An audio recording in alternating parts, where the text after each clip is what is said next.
Existem na terra os embaixadores de Deus. E nós conhecemos um dos embaixadores de Deus. Não é um elogio chão, é um depoimento público permanente. Quando terminamos o almoço, saímos da casa de Dona Luísa, ele me pegou no braço, havia uma laranjeira em flor, e ele então pegou uma haste, olhou para mim, com um pouco de dificuldade visual, e falou, ipsis verbis, tudo em a natureza é uma função sexual. A planta que introduz as suas raízes na madre da terra para sugar o humus e a água e transformá-los em madeira, em perfume, em flor e em fruto, realiza uma sublime função sexual. O sexo é o mais sublime departamento da vida. As criaturas humanas atormentadas pelo gozo e pelo prazer transformaram a função divina da procriação na luxúria, na libido, e durante 2 horas ele abordou o tema. A pessoa que vive numa parceria honesta vive em castidade. E a pessoa que se castra e tem a mente pervertida encontra-se em corrupção. O importante não é o ato, é a intenção. Deus colocou hormônios de prazer para que a sagrada fonte procriativa seja resultado de uma emoção divina. E é por isso que essa sensação psicofísica concede a plenitude. A grande bênção do amor não é o ato sexual, porque se pode amar sem praticar o ato, como se pode vivenciar o ato sem amar. Os animais, em geral, procriam, mas não se amam. O amor é a presença de Deus na alma. E no momento em que se busca o êxtase, ao invés do mecanismo erótico, a ternura, o amor, as expressões que produzem hormônios de natureza transpessoal, que produzem nos neurônios cerebrais a produção da oxitocina, que eu não sabia o que era, e vai, e depois da efusão, quando é invadida pelos hormônios da beleza, deve continuar esse ato de 16 segundos 18, no sentimento de gratidão pelo outro. E ao invés de dar-lhe as costas, dizer-lhe eternamente, como eu lhe amo. A minha vida sem você não teria sentido. Você é o pão da minha existência. Acariciar. E é um ato tão profundo que um torpor toma conta do ser para renovar-se e viver. 2 horas. E eu deslumbrado, memorizando, devorando cada sílaba. E quando ele terminou, disse assim, é um presente de André Luiz para a sua juventude. Controle a disciplina sexual, o controle das suas energias genésicas, porque nada se perde em a natureza. O organismo é um laboratório. O orgasmo que não é exteriorizado por esta ou aquela impulsão de um relacionamento, o organismo libera espontaneamente durante o sono, ou é transformado em energias de outra natureza. Contou-me Chico Xavier como os espíritos o ajudaram a transformar as suas energias sexuais em energias para a psicografia. E depois que ele me contou uma bela história, que ele foi narrada por Emmanuel, numa simbologia muito bonita, aprendemos também a canalizar as nossas forças sexuais, para que elas nos dessem potência de voz, nos ajudassem em outros ministérios, E o Dr. Jorge André dos Santos, baiano naturalmente, escreve um livro admirável, que ele intitula Forças Sexuais da Alma, em que há uma canalização muito boa, porque as glândulas endócrinas são fundamentais à nossa vida orgânica, psicológica, psíquica. E essas energias bem canalizadas, que os esoteristas costumam chamar Soergueiro Kundalini, a serpente, elevar a potencialidade para a cerebração, a fim de vitalizar, é um exercício mental que poderemos fazer através da meditação. Não me refiro à meditação transcendental, da reflexão, da disciplina pelo pensamento, porque os nossos órgãos sexuais atendem apelos da nossa vida mental. E quando eles, por acaso, se manifestam extemporaneamente, nós estamos sob distúrbios de comportamento. As forças sexuais são muito importantes para o exercício da mediunidade. E elas podem gastar-se sem qualquer prejuízo. Quando as pessoas têm uma vida sexual que não é saudável, e eu me refiro que um casal, parceiros que vivem com dignidade, vivem castidade. Porque não é o intercurso sexual que desgasta as glândulas.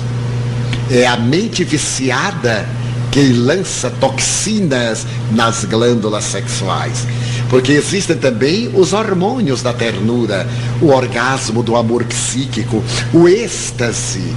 Estabelece alguns que nos êxtases de Santa Teresa, de São Francisco e de outros, o organismo tinha descargas de orgasmo, como é natural. O organismo ainda é animal, é instinto.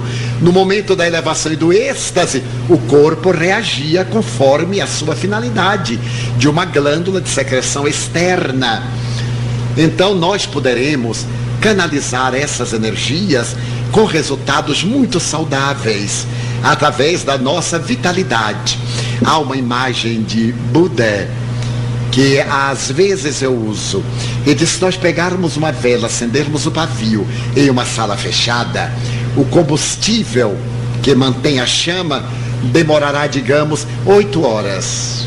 Se nós abrirmos uma janela que canalize vento, o combustível suportará talvez 4 horas. Se nós acendermos a vela nos dois extremos, o combustível não irá 2 horas.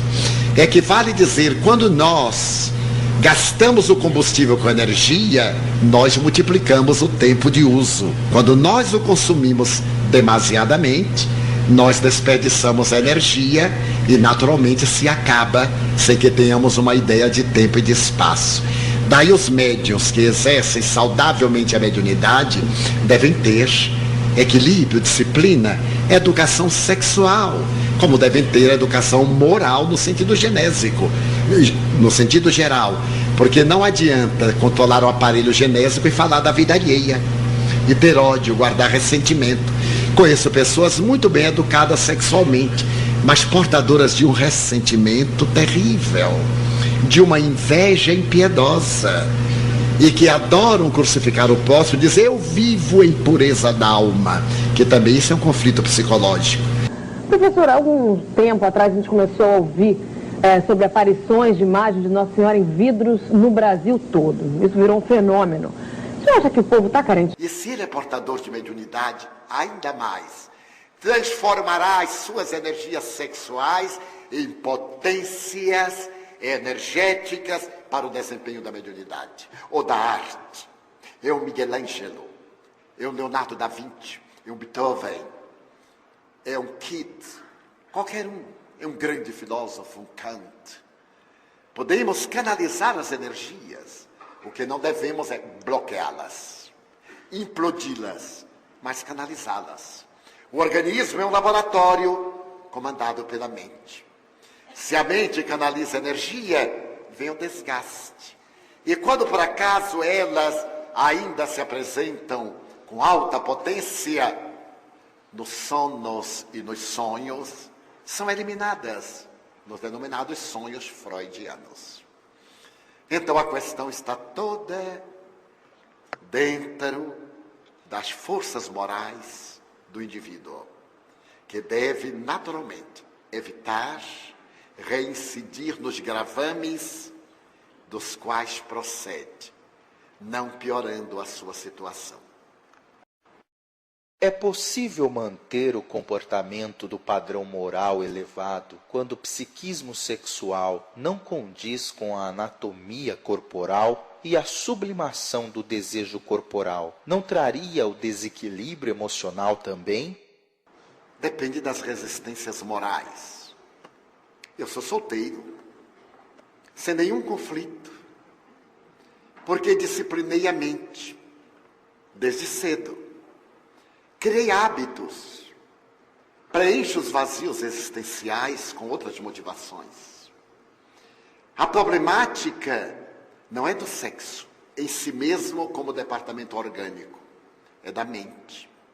A mente que veio viciada do além tem sede e não se incomoda em que vasilhame vai sorver a água, quer dessedentar-se.